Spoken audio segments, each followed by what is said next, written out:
Good evening. Speaker's Corner starts again. Yay! Oh yeah, and I'm Kit Cassingham. And that's my assistant, John Frim. Now he's worried. Stage director. And Jim's our videographer, and Fred's our comedian, and Randy's our tech guy. You know, I think everyone in this room has either directly or indirectly been affected by Alzheimer or other forms of dementia. I know my mother had dementia. I know many people who have struggled with this.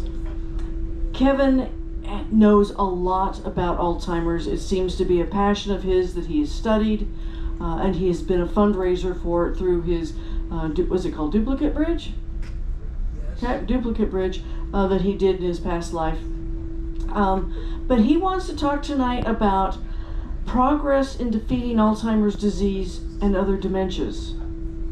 So help me welcome Kevin to inform us more about what's going on.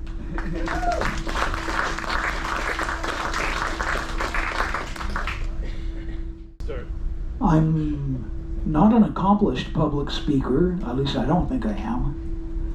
And what I have here is a story that is much more about me than it is about Alzheimer's. But that's okay, because you'll get the Alzheimer's information as well. Okay, I'm gonna move this to the other side so it gets more light on it. And make it easier for me to read from my notes. Okay, I have a long story in two parts.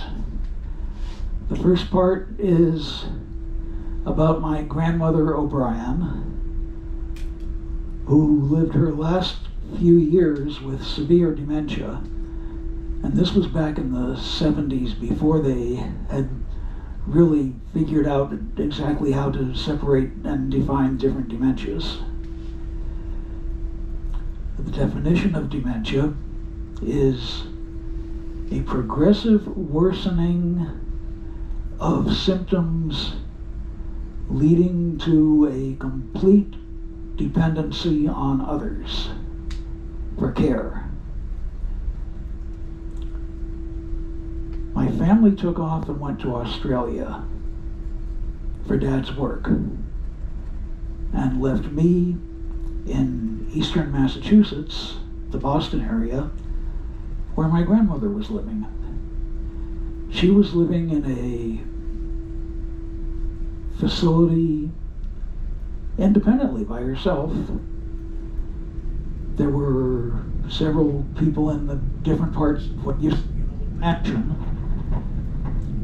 and she was there. And I used to go visit her once a week. And she would fix dinner and I would enjoy it, and it would be the best meal I had for the whole week. But within a couple of years, it got to the point where I would visit her. We would get in the cab and go to the grocery store after we took the grocery list that I had made with her. And we would buy all the stuff on the list, get another cab and go back to where she lived. And I'd haul all the food upstairs and we'd put away what had to be put away. And I did most of the cooking to prepare the dinner. And it was the best meal she had all week. That was part of seeing her decline. But she was still my grandmother. She still knew me, and we talked about the family in Australia and a bunch of other things.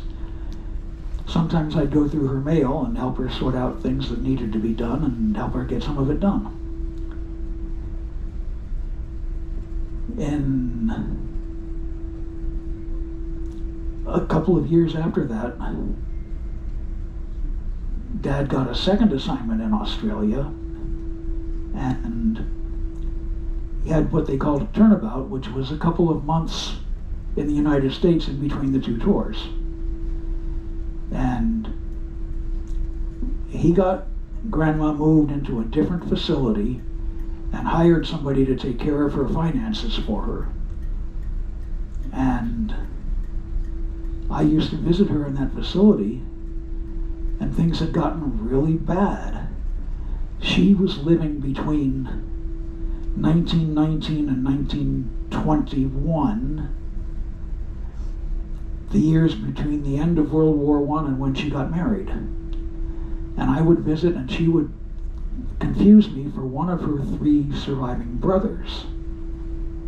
And it could have been a different one each time, and I couldn't explain that to her. I couldn't tell her that I was really her grandson and things like that, because it went in one ear and out the other. She didn't remember it. She didn't remember who I was.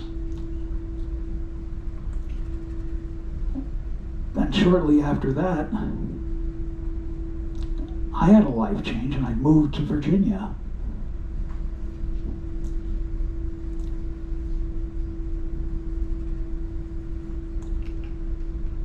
I got involved in playing bridge, and many of you know me for that. Well, at least a few of you know me for that. And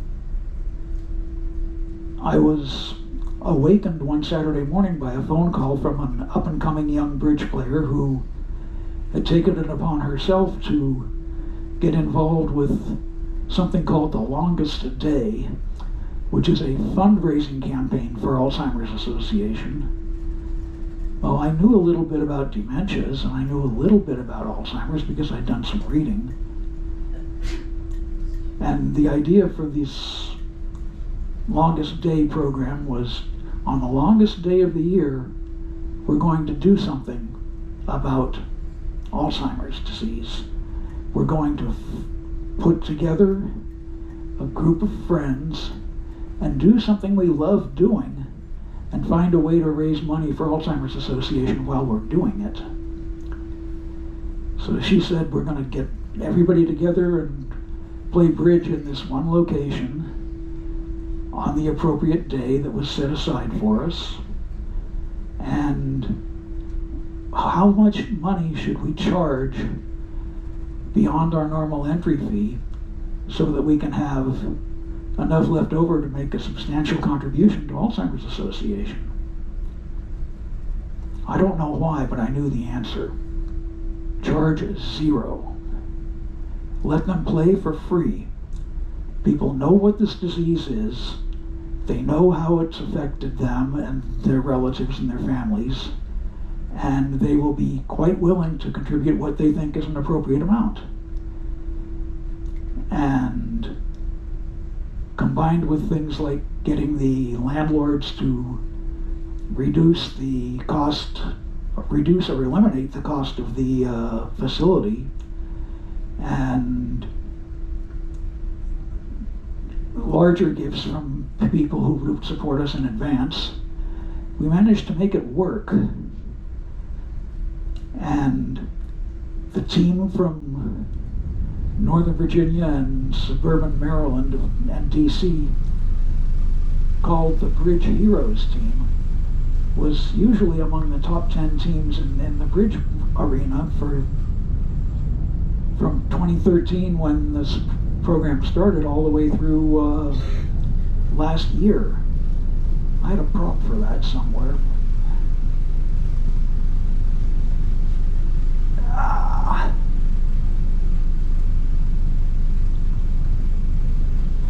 Which you probably won't be able to see, but you can come up here and see it later. It says, the Longest Day Alzheimer's Association Outstanding Fundraising Achievement Award, Bridge Heroes 2024. This says in recognition of fundraising over 10,000. We actually were over 30,000.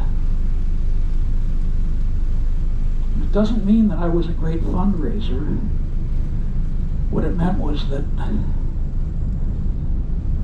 the people who played bridge opened their hearts and their wallets, and they contributed. Nobody here is going to be asked to open their hearts, open their wallets tonight. No, that's not what we do here. We're not raising funds. Okay.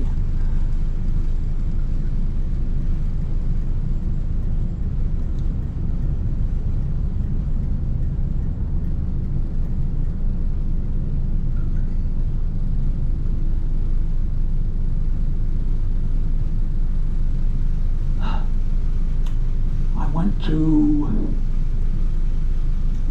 Google and their artificial intelligence, Gemini, and I said, tell me what Alzheimer's disease is. And they talked about plaque in the brain and brain cells losing ability to communicate and all sorts of stuff like that.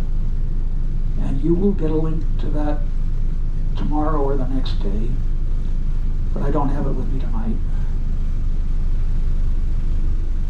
How much progress do we have so far in getting rid of Alzheimer's?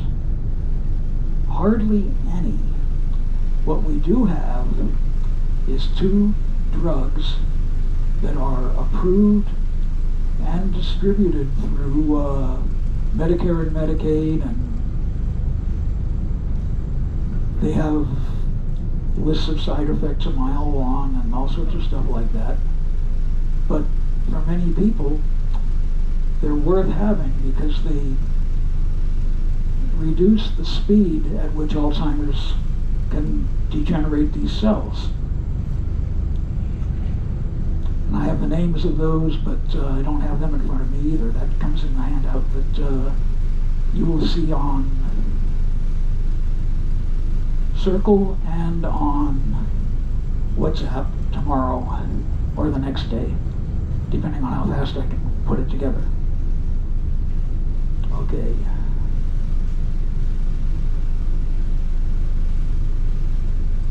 Now, what are we going to do to finally defeat this disease? Probably going to find a way to reverse the symptoms first, and eventually find a way to eliminate the disease entirely. The big international conference for that, which, if anybody's really interested, we can find ways that you can watch it or parts of it for free on the internet. Yeah, what internet? Anyway, that's a Bill of V problem, not an Alzheimer's problem. But that conference starts on July 30th. And it will have researchers and caregivers from all over the world coming together to share what they're doing and how they're doing it, and get ideas and move ahead.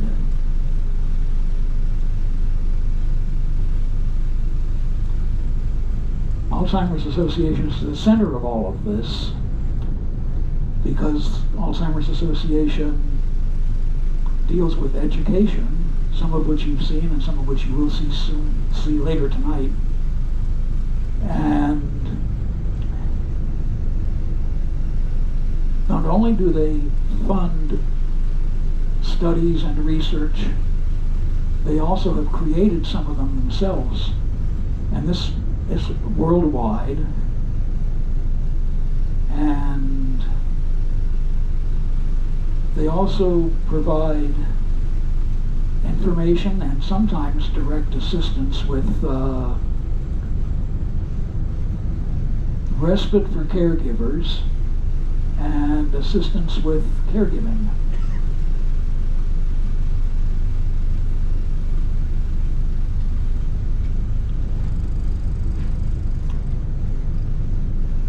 Yeah, the Longest Day campaign itself is an event-based fundraising, and it started in 2013, and this year is the 13th year of it. I've been involved for all 13 years, and I told you the story about we're going to charge $0 and it works.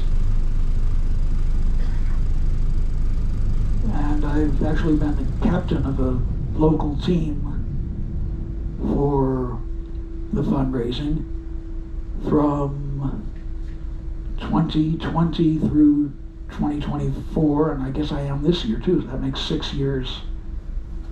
Yeah, okay.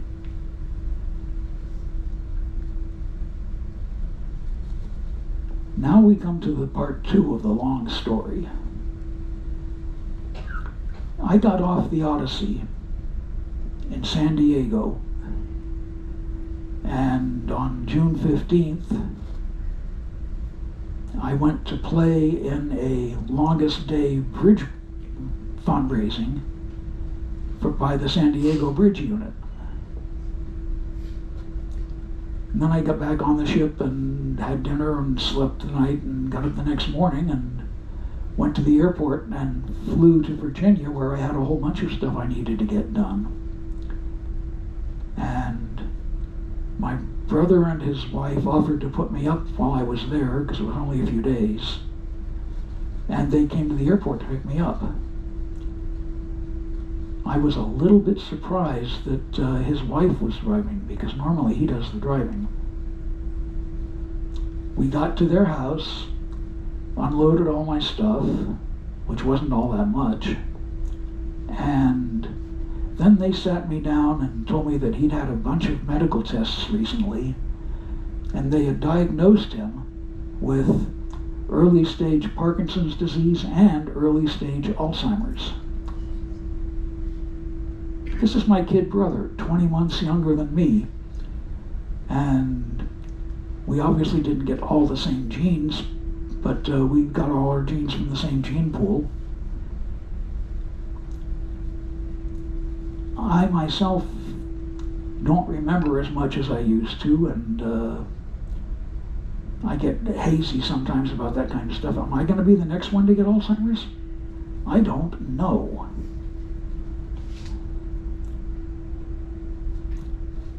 So what am I doing next? Popping over here to this 10 healthy habits for your brain. Well, the 10 healthy habits for your brain is ways to help you avoid Alzheimer's by taking charge of your own health. And the first one is challenge your mind. The button in the middle. Okay. Challenge your mind. And it says be curious and put your brain to work and do something that is new or hard for you. Learn a new skill. Try something artistic.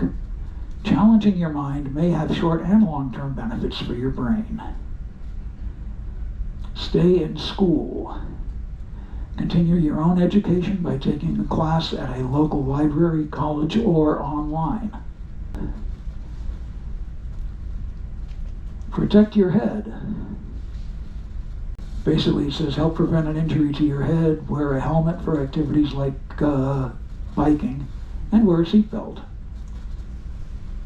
Protect yourself. Control your blood pressure.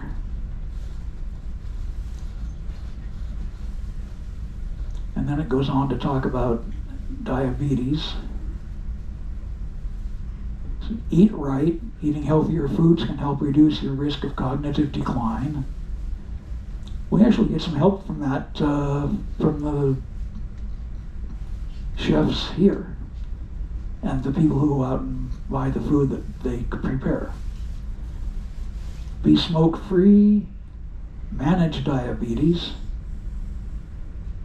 Can be prevented or controlled by healthier eating, increasing physical activity, and medication if necessary. Maintain a healthy weight. If you don't, it has side effects sometimes.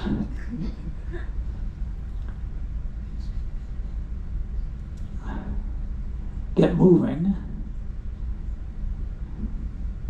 Engage in regular exercise. Walking around the ship on sea days helps. Walking up and down the stairs inside helps. Getting into the pools and doing the aquasize. There's all sorts of other professional and resident-led exercise type things that are here. And I think the last one here says sleep well. Good quality sleep is important for brain health. Stay off screens before bed. Make your sleep space as comfortable as possible. Do all you can to minimize disruptions.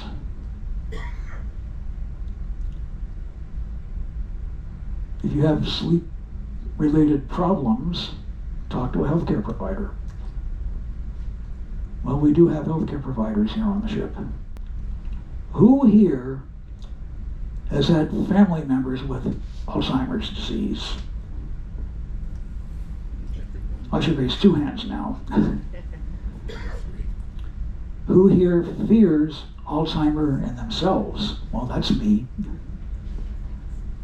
Okay, you can expect message in Circle and WhatsApp tomorrow or the day after, depending on how fast I am, with links to more information about donating, and you can donate by way of the Longest Day team that's here on the VVR Odyssey.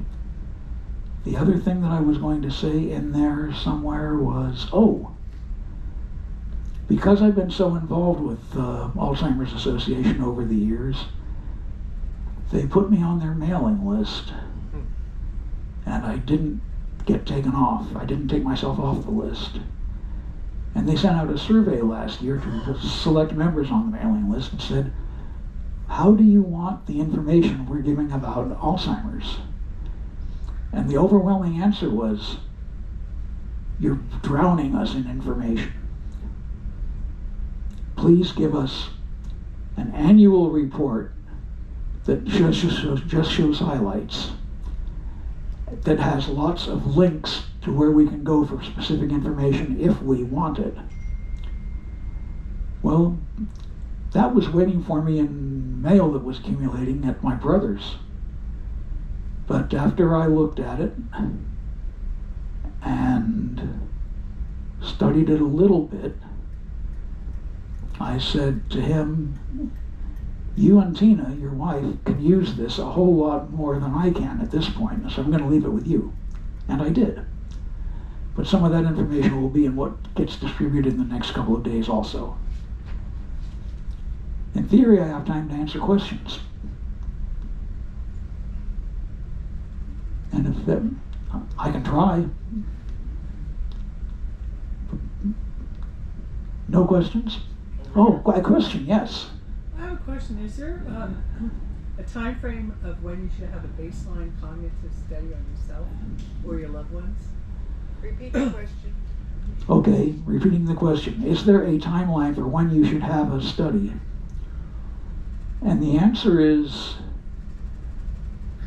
when you feel like you need something like that, you talk to your primary care physician and you say, what can I do to find out whether I have anything to do with Alzheimer's at this point in my life?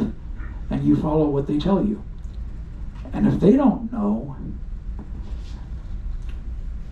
you can always call the 800 number that Alzheimer's has for nationwide assistance and ask them, what can I do in my area to get started on this? There are still many physicians who are not up to date on all this stuff. And that's understandable. They, especially specialists who have other places to be more up to date on.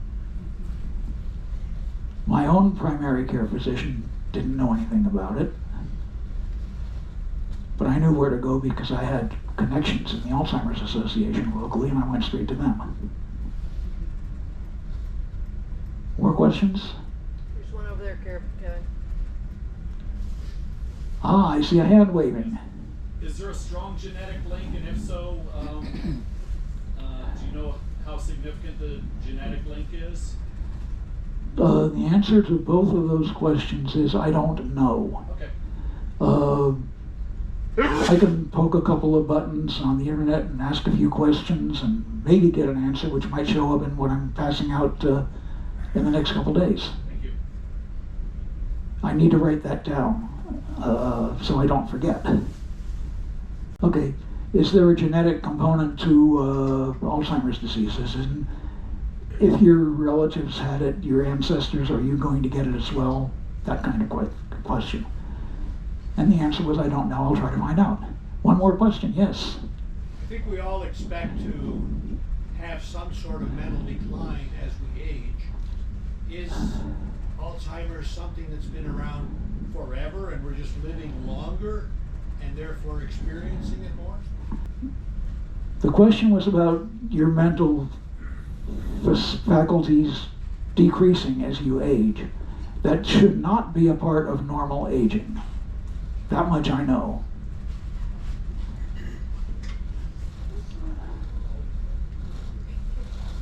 And whatever else I can find out, I will put in the information coming out in the next couple of days.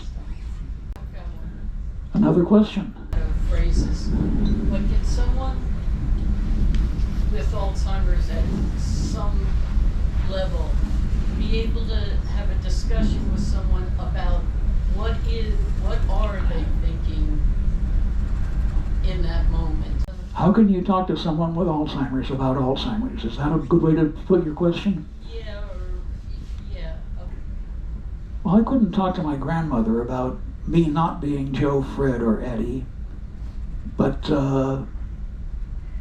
that was because I didn't have the skills and I don't know whether she would have been able to answer. Well, yeah, that's the part that I'm interested in, whether she'd be able to answer. Maybe not then, but maybe 6 months earlier, she might have been able to talk about That's possible. what she's actually thinking in the moment, or how she's thinking, the thinking about thinking. We heard a story here, maybe even in this room, I believe, about somebody who's, or maybe I read it on the internet, but somebody whose mother had completely lost everything. And she would go faithfully every week to visit and never get a response. But what she started doing was singing her mother's favorite songs to her, because she remembered being taught and singing those when she was younger. And there was a point where she forgot the words, and her mother opened her mouth for the first time in months or maybe even years and finished the verse for her. So her mother was clearly alert enough to follow along with what was happening and to step in when it was appropriate. And that was the kind of thing that all the time I've been spending with her has been useful, and it was really appropriate to do that. And now I remember where I heard that story. It was in our Bible study, and I'm not going to say who in the Bible study had the story because that's not important. The important thing is the message that came out of it, which was you can communicate with your relatives, and then God will show you that what you're doing is right and has a good effect. More? There's somebody over there. Ah, I see a hand. I read something from a reputable source recently that there's been an advancement in developing a blood test, an early blood test for Alzheimer's, and that would be a tremendous development. Okay. Has there been a blood test that can actually show early onset Alzheimer's, is the question, I believe. And the term used was reputable source. And maybe there has been, and maybe that's what was part of what my brother had to be informed that he has early onset Alzheimer's. I don't know. If it's real, it will come out more in the near future, especially with this big conference that's starting July 30th. And we will have much more information after that than we do now, I'm sure. And yes, many of us will be lining up to get our blood tests. Did I run out of time yet? No, if you have more questions, you have more time. Good. I just wanted to give a little more information about that test. There is a blood test. I cannot remember what it was called, but I've had it, and I will find the information for you. Do us all a favor and post it on WhatsApp and/or Circle so we can get the information as well. Yep. Thanks, Chris. Thank you. Yes, this was from a young lady who had the test and has more information about it and can share it with us. Another question, yes. Hey Kevin, thank you for opening up this discussion on Alzheimer's. It is something that affects a lot of us, I think, either directly or indirectly. I wanted to share my experience. The question over here is that Paul? I had. Would you come up and be on the microphone if you're going to do more than a quick question? Wasn't planning on that. I'll stand next to you. Give her your mic. I had about 2 years ago when we were living still in Wyoming. Can everyone hear me? Yeah. Okay. Our next door, we had new next door neighbors that moved in, a husband and a wife. And when I first met them, we had some discussions, and one of the things that he mentioned when he couldn't remember certain things is that he'd been recently diagnosed with Alzheimer's. And he recognized the fact that it had been told him that this was something that was going to continue to get worse. Now, over the next 2 years that we lived next to him, we witnessed that. There were times that he couldn't remember who I was. There were times that he couldn't remember who his wife was even. And then there were good days and bad days. There were days that he could carry on a good conversation. So to the question, I think early on, I think people that are struggling with this do recognize it, but I do think as it does progress, they don't really realize what's going on. I haven't checked in with them in a few months now, and I really probably should, but it was progressing to the point where at some point they would have to get some extra care for him because it was something that his wife couldn't handle.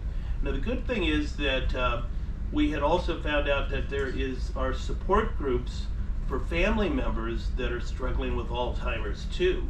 And most parts of at least the United States, you can normally find a local support group, because one of the toughest things is how you actually deal with this in a family situation. Because it can be very difficult, especially for an older wife to really deal with something like this. So the other component is I think there is a lot of good support groups for this also. That was just my witness though. And you'll get information about those support groups. You call the Alzheimer's 1-800 number. More questions, more questions. And thank you, Paul, for sharing. Brigitte. Yeah, I actually wanted to make a statement because actually my husband passed away from Alzheimer's, and I did go to a support group which was, do you hear me? No? Brigitte's husband perished from Alzheimer's, and she did find a support group. Yeah, and I just found some amazing statistics which I couldn't believe. Just hold it, okay, just hold it. They were surprising to me that 70% of caregivers for Alzheimer's die before, in our age group, 65 and up. 70% of caregivers die before the person they're taking care of. Wow. And I couldn't believe that that was really true, but it is. And so I think we need to be really, the caregivers need to be very aware, and they need to take care of themselves, because if they don't take care of themselves, how can they take care of somebody else? So I just want to say that I have, really experienced that, and I'm speaking with experience, from that experience, and the experience of being a support group was amazing, because there's just so many different things that can happen. And it's good to have somebody to talk to who is really affected by that, who understands what's going on. Okay, thank you. Thank you, Brigitte. Yes. Do we know if there's racial or gender differences in susceptibility? I don't personally, but here's Mike.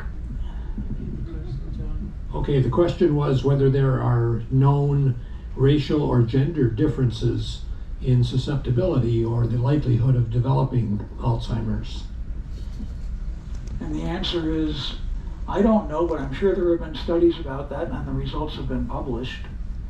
And I may be able to find links. It's not just an old white man's disease. That much I know.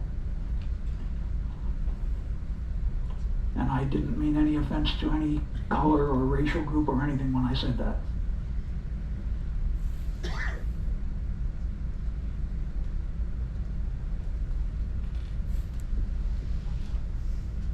If we ran out of questions, then I ran out of answers at just the right time. Thank you very much.